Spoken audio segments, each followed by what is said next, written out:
Right now, I'm going to show you how to procrastinate nature journaling. Step number 1, drive around in circles looking for a nature journaling spot. Step number 2, spend 10 minutes adjusting your wardrobe and making sure your hat matches with your outfit. Step number 3, use a backpack and put all your nature journaling supplies in it so they're really hard to access. Step number 4, reward yourself with pastries before you even do any nature journaling. Blueberry muffin. Step number 5, walk around in circles trying to find the best nature journaling spot.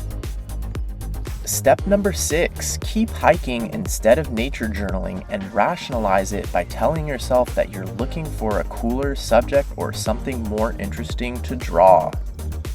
Step number 7, use your phone to take pictures instead of nature journaling and tell yourself you'll nature journal later. You can also check your social media while you have your phone out. Look at this weird branch on this tree. I can nature journal that. Let me see if I have my favorite marker. Number 8, make up an excuse about your supplies. Oh no, it looks like I don't have the right marker. Oh, I don't have the right marker. None of these drawing tools are my favorite drawing tool, so I guess I'm not going to be able to nature journal this right now. Step number 9, come up with some story about how you just wanted to hike around in the swamp today and not draw anything anyways. Number 10, get cold, wet, or uncomfortable so you have an excuse to go home. Now that I'm done procrastinating, I'm just going to get started with this tree right here with whatever nature journaling supplies or materials I have. And the first thing I'm gonna do is get my sketchbook out and just start getting something down on the page right away. Metadata is a good way to break in your page. Date, location at the very least. Look at how your metadata can be a great way to break in the page right there.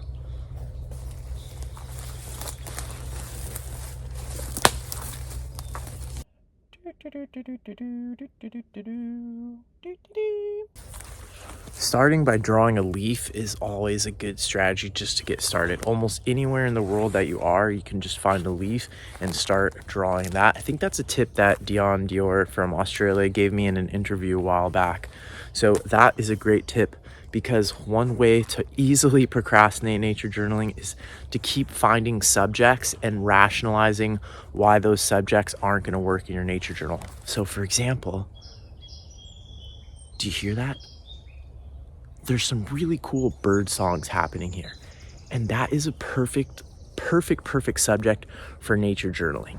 It's not something you can easily draw, and it can be intimidating for some people because they don't know how to try to capture sound on paper. But the truth is there's no perfect way. And so you might as well try anything, even just writing a note. I'm gonna draw an ear right here, a cartoon ear. See that simple symbol for an ear? And then I'm gonna put, I hear some bird songs. So it would be really easy for me to procrastinate and not even nature journal at all, the fact that I'm hearing these really cool songs, but that just shows you how easy it can be. Next level would be to try to describe it.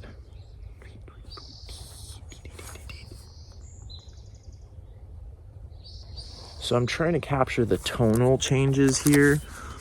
Dwee do do dee dee dee dee dee dee dee, and it seems like it descends a little bit there. Dwee do do dee dee dee dee dee dee. So see how that's imperfect? And I have a guess at who this is, but I could just put like a question mark here, a question mark with some wings on it. How about that? They look like butterfly wings, but if I put bird feet on it, that'll look better. So look at that. You don't have to have a perfect way to represent sound, but at least trying to represent it will be really great. What are some other subjects that are things that we might not include in our nature journal because they seem hard to draw? Well, besides sound, another example would be something like tree bark. Look at this tree bark. Now, tree bark is extremely challenging to draw. It's extremely complex and it's kind of abstract. So you might say, oh, I'm not going to nature journal that. Or you might be looking for something easy like leaves or a bird perfectly perching and not moving at all, or photos because you think that it would be easier to just draw from. Whoa, I just noticed, oh, maybe that's what's eating those leaves. There's some like caterpillars right here underneath this leaf. See, nature is really distracting, and once you start paying attention and actually nature journaling, you're going to start finding stuff everywhere. But let's look at this bark, because that's a classic example of something that we might skip and we might procrastinate nature journaling. So one trick I'm going to show you is I'm going to make a box for it. Maybe I'll make a box around the sounds that we heard too. I'm going to write the word sound.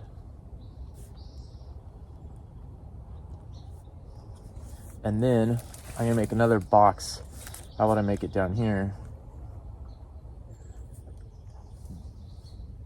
One of the main ways that you can procrastinate nature journaling is worrying too much about the aesthetic part of your page. I think aesthetics is really important in nature journaling and in life in general, but it can get in the way of nature journaling.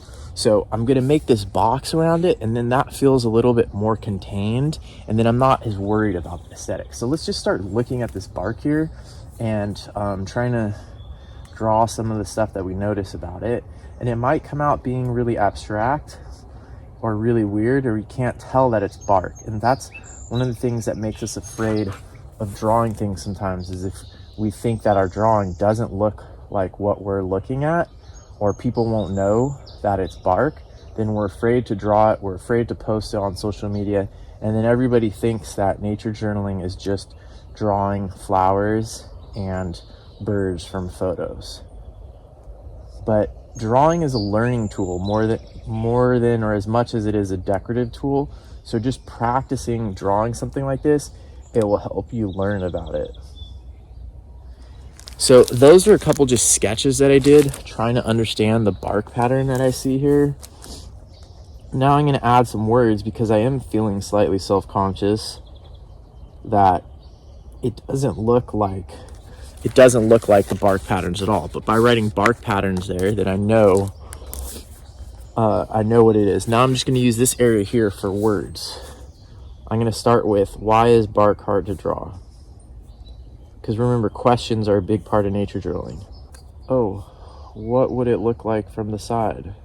I wonder if touching it would help me learn about it. Oh look, pieces of it are ready to break off. Whoa. Oh look, there's a roly-poly under there. Whoa. I wonder if I could trace it. I wonder if I could glue it into my nature journal. Sometimes touching things can help with your procrastination because you just get more into that childlike spirit. Kids don't procrastinate as much as adults. Procrastination is a learned skill, or a learned bad habit, I should say.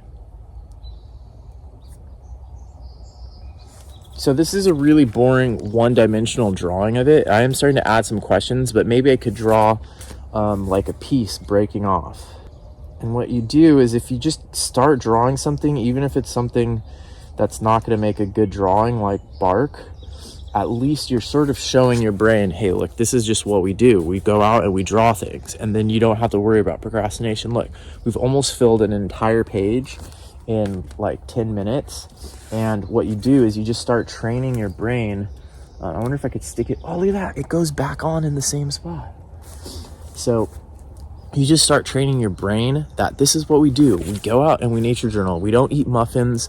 We don't spend our entire time thinking about nature journaling, planning nature journaling, talking about nature journaling, because talking about nature journaling, planning nature journaling, thinking nature journaling, that's not actually nature journaling. The nature journaling happens when you get out here and you're making direct observations in nature. So it's fine to eat muffins afterwards as a reward, but all of these different things that our brain does are just ways to prevent nature journaling. And the most important thing, even if it's just subjects like bark that aren't maybe like, it might not get the most likes on the Nature Journal Club Facebook page, but you getting out there and nature journaling bark is going to get you into the process of direct observation, where the real learning happens, where the real nature journaling happens. And the more you do that, the easier it becomes, and the easier it is to avoid procrastination. Okay, now that we actually did some nature journaling, now we can go reward ourselves with a cappuccino and a muffin.